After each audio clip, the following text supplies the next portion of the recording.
For 8 years, she was scared of one number, her own price. Last month, she raised it 30%, braced to lose half her customers.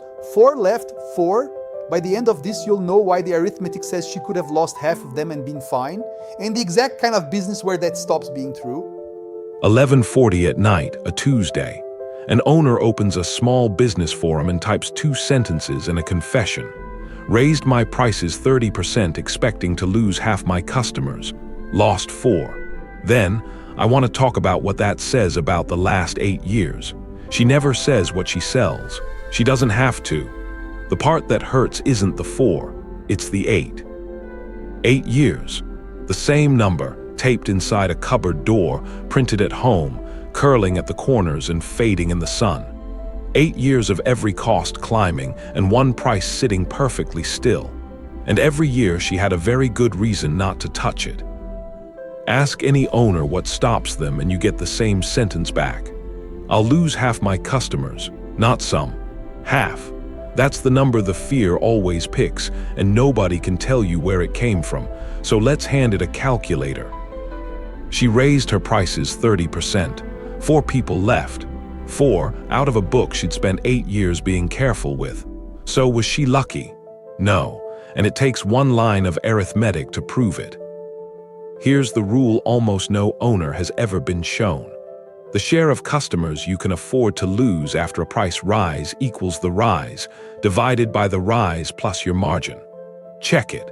Raise 20% on a 60% margin, and you can lose a quarter of your sales and earn exactly the same. The formula holds. Now put her numbers in. A 30% rise. An ordinary 30% margin. 30 divided by 60, 50%. She could have lost half her customers, the exact catastrophe she was bracing for, and finished the month with the same money. She lost 4. The fear wasn't wrong. It was wildly the wrong size. And there's a reason it feels wrong. It feels wrong because we defend revenue, and revenue isn't the thing that pays you.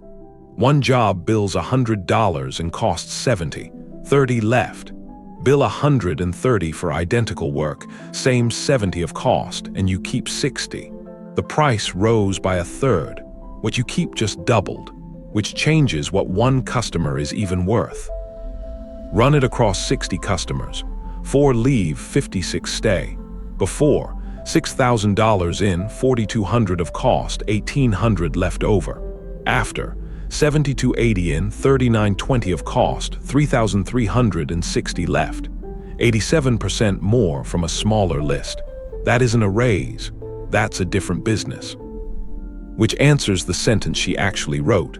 Model her at a $400,000 book, priced 30% under.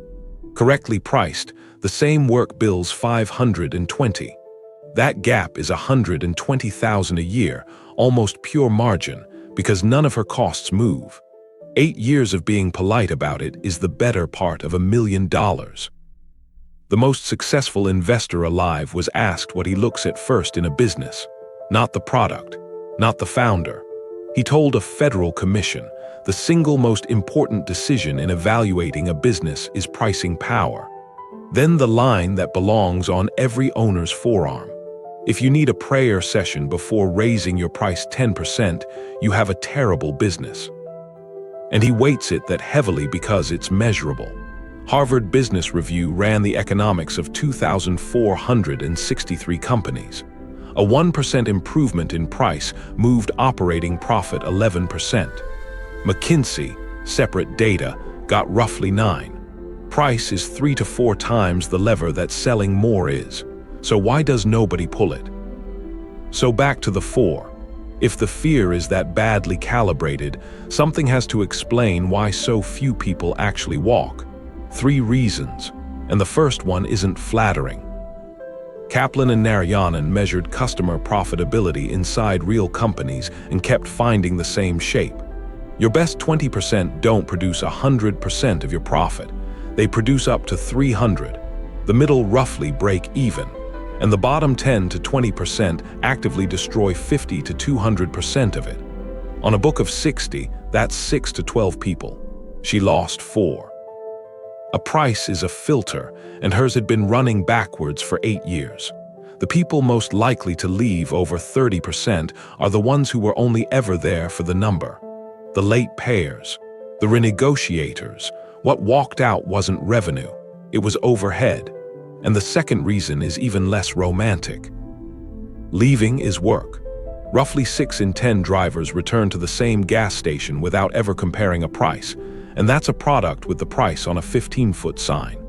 SAP has been openly disliked by its own users for decades and still keeps 95 customers in every 100 because switching costs months. Yours would have to find someone new, explain themselves again, and gamble. And the third reason is the strangest.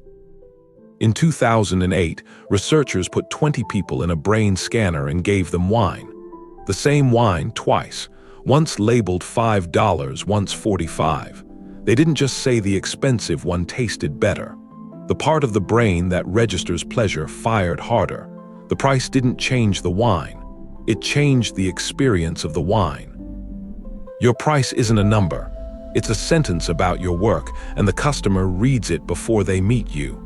For 8 years, Hers quietly argued that what she does isn't worth much. She wasn't protecting her customers with that price. She was training them. And meanwhile, the whole country moved. Look at what everyone else was doing. In June, the National Federation of Independent Business measured a net 38% of small business owners raising prices. Highest since January 2023, fourth straight month climbing. Owner surveys put cost inflation near 18% against price rises of 12%. That gap is the quiet ones. So how do the ones who get this right do it? 4 moves separate a raise that lands from one that costs you a third of your book. Give notice. The cases that keep their customers give weeks, not a text on the morning.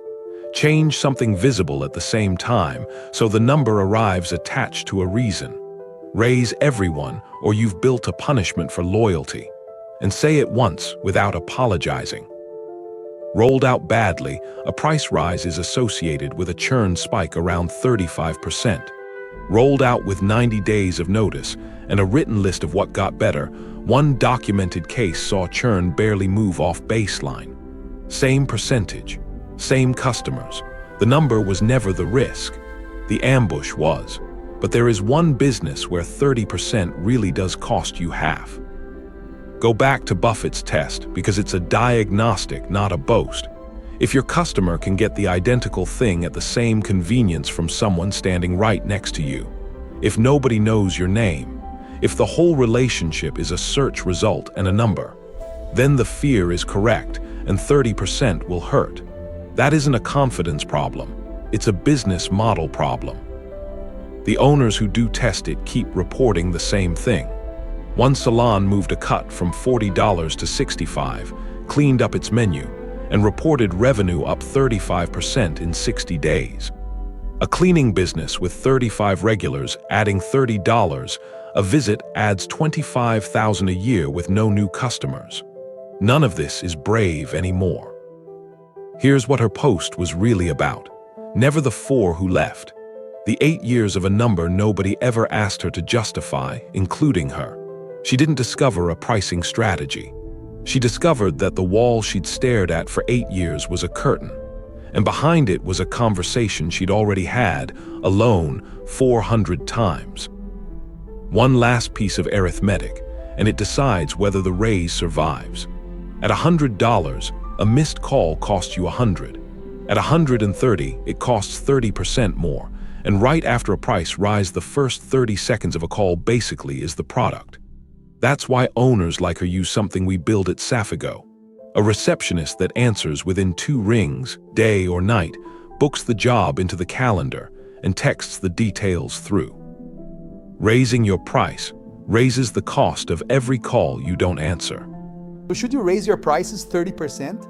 Honest answer, I don't know. And neither does anyone who tells you yes in a comment, but you can find out tonight in 90 seconds. Take your rise divided by your rise plus your margin. That's the share of customers you could lose and still be exactly level.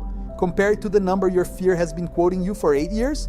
Homework, write your current price on a piece of paper, then write the last date you changed it. If you have to think about the year, that's your answer. And tell me in the comments, what's the number you're scared of? I read everyone.